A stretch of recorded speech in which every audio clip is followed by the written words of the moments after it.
8 तास ड्युटी करत पोलीस भरती करता येते का?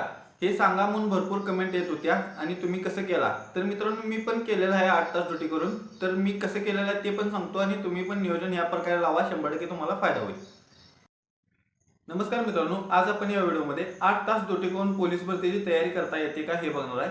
तर मित्रांनो मी देखील केलेलं आहे, तुम्ही देखील त्या पद्धतीने करा. तुम्हाला देखील जर नियोजन चांगलं असेल तर 100% तुम्हाला देखील यश मिळेल मित्रांनो.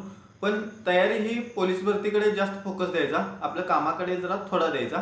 त्यामुळे काय होते मित्रांनो, आपलं टार्गेट आपले जे असते तेच ठेवायला डोळ्यासमोर, फक्त आणि फक्त आपल्याला पोलीस भरती ठेवायची. त्यामध्ये आपल्याला ग्राउंड कसं चांगलं होईल, लेखी कशी चांगली होईल हे जास्त विचार करा कामापेक्षा. आणि मित्रांनो मी आता नियोजन कसं केलं तर माझं 8 तास ड्युटी असायच्या आणि त्या 3 शिफ्टमध्ये फिरत्या असायच्या. तर एकेकांच्या कशा असतात, एक तास कंटिन्यूली असतात, म्हणजे डे तर डे असतात, एकेकांच्या 3 शिफ्टमध्ये रोटेशन होत असते शिफ्टची.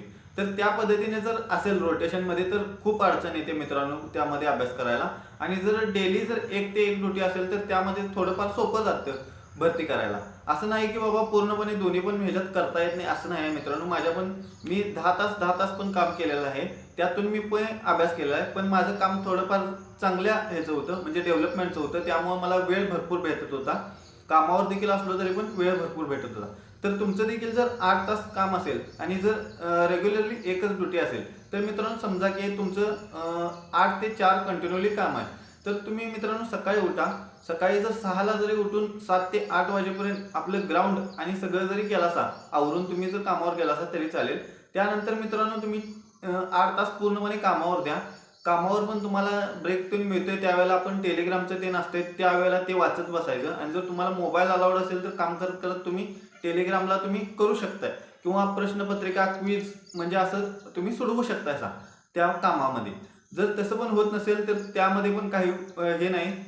तुम्ही 4 नंतर आला की 4 नंतर एक तासभर जरी घेतला जा इकडे तिकडे, तुम्ही आता सकाळचं ग्राउंड केलेलं असतंय, संध्याकाळी तुम्ही ग्राउंडला परत जाऊ नका, एक टाइम ग्राउंड करा. त्यानंतर 5ला जरी तुम्ही धरलासा घरात आलं 5 ते कमीत कमी 9 वाजेपर्यंत कंटिन्यूली बसा. त्यामध्ये तुमचा अभ्यास होईल. तिथून 1 तास 1.5 तास जेवायला काढा, जेवून झाल्यानंतर आणि 1 दीड 2 तास बसा 12 वाजेपर्यंत. आणि 12 वाजल्यानंतर मग झोपून मित्रांनो जरी आणि परत 6 वाजता उठून आणि हा असं आपलं रेग्युलरली जर केला असा तर तुम्हाला त्याचा फायदा होईल. तर सकाळी उठल्या उठल्या जर तुम्ही ग्राउंड केला असाल तरी त्याचा पण फायदा होईल. नसेल तर तुम्ही सकाळी उठल्या उठल्या अभ्यास करा आणि संध्याकाळच्या टायमात ग्राउंड करा, त्याचा देखील फायदा होईल. तर मित्रांनो ते आता तुमच्या ह्याच्यावर राहील की आपण किती वेळ कशाला द्यायचा. आणि ग्राउंडला गेले की असं ग्राउंडला तुम्ही 3-3 तास देऊ नका मित्रांनो. तासाभरात ग्राउंड होते, 45 मिनिटात पूर्ण रनिंग केला असा तरी होते आणि 15 ते 20 मिनिटात स्ट्रेचिंग होते. त्यामुळे कमीत कमी 1.5 तास लागतोय. ग्राउंडवर जेवढा वेळ तुम्ही कमी घालवशीला तेवढं तुमच्या फायद्याचं आहे. जेवढं तुम्ही लेखीला वेळ द्याल तेवढं तुम्हाला चांगलं आहे, जेणेकरून तुमचा तिथं स्कोर वाढेल. आणि शेवटचे काही थोडे दिवस राहिले पेपरला, जसे की आता एक 4 महिने राहिलेत, तर मित्रांनो काम हे कंटिन्यूली पूर्णपणे बंद करा आणि फक्त अभ्यासावर फोकस करा आणि ग्राउंडवर फोकस करा. 100% तुम्हाला देखील ह्याचा म्हणजे आपल्याला फायदा होईल. मी पण तेच पद्धतीने केलं.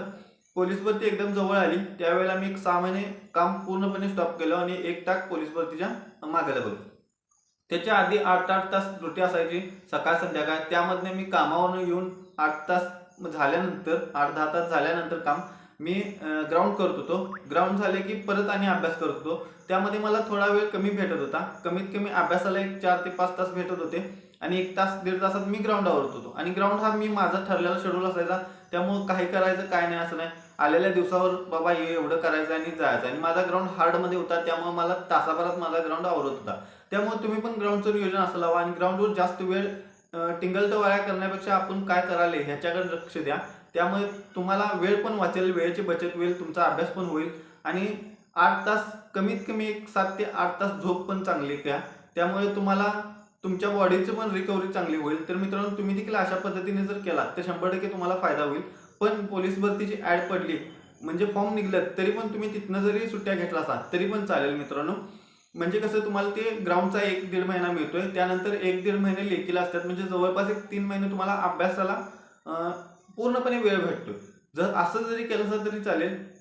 नसेल तर 6 महिने ते 5 महिने कंटिन्यूली बंद करा. त्यामध्ये 100% तुमचा चांगला स्कोर होईल. आणि अभ्यास कसा करायचा आणि मोजकीच पुस्तकं रेफर करा.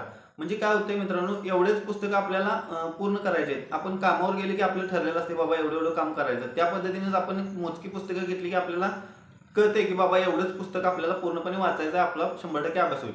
तर बुक लिस्ट ही एकदम कमी, जेवढी पुस्तकं कमी असतील अभ्यासाला तेवढी चांगली असेल. मी मोजकीच पुस्तकं वापरली आहेत. माझी बुक लिस्ट बघा तुम्ही, डिस्क्रिप्शनमध्ये जाऊन चेक करा. मी तिथं गणित बुद्धिमत्तेचा अभ्यास कसा करायचा, मराठीचा कसा करायचा, परत ग्राउंडचं माझं शेड्यूल दिलेलं आहे. सर्व व्हिडिओ महत्त्वाचे आहेत ते ह्या व्हिडिओच्या डिस्क्रिप्शनमध्ये आहेत. सगळ्या व्हिडिओच्या माझ्या डिस्क्रिप्शनमध्ये तीच व्हिडिओ आहे. तर तुम्ही तिथून ते बघा, त्याचा पण तुम्हाला फायदा होईल. आणि मित्रांनो, जीके जीएस राहिलेल्या वेळेत तुम्ही कामावर देखील करू शकताय टेलिग्रामला. त्याला असं सविस्तर वेगळा वेळ देण्यात काय हे नाही मित्रांनो. म्हणजे आपला हाय ठरलेलं ह्या रुटीनमध्ये जरी तुम्ही कुठे जरी बसलात तरी पण टेलिग्रामला तिथे वाचत चला. त्यामुळे त्याचा पण फायदा होईल तुम्हाला चालू घडामोडी जीके जीएसचा. आणि फक्त आता गणित बुद्धिमत्ता ह्यासाठी तुम्हाला प्रॉपर हा वेळ द्यायलाच लागेल. 4 तास कमीत कमी. सकाळचा जरी काम करत अभ्यास जरी केला, संध्याकाळचा जरी केला तरी पण ते तुमच्या ह्याच्यावर राहील. आणि 8 तास ज्यांच्या दुट्या फिरत्या आहेत त्यांच्यासाठी जरा थोडाफार वेळ इकडे तिकडे करायला लागेल मित्रांनो. कारण 8 दिवसाला 15 दिवसाला शिफ्ट चेंज होत्या, त्यानुसार आपलं शेड्यूल चेंज करायला लागते. त्या पद्धतीने जर तुम्ही केलात तरी पण तुम्हाला चांगला फायदा होईल. आणि शेवटचे काही दिवस तुम्ही पूर्णपणे सुट्टी घ्या आणि त्यानंतरच पोलीस भरती करा. 100% तुम्हाला यश मिळेल मित्रांनो. आणि मित्रांनो, असेच व्हिडिओ बघण्यासाठी आपल्या चॅनलला सबस्क्राईब करा. आणि इथून पुढे जे महत्त्वाचे अपडेट येतील किंवा अजून काय प्रॉब्लेम येतील तर ते पण मी तुम्हाला या चॅनलमध्ये सांगणार आहे. त्यासाठी आत्ताच सबस्क्राईब करून ठेवा.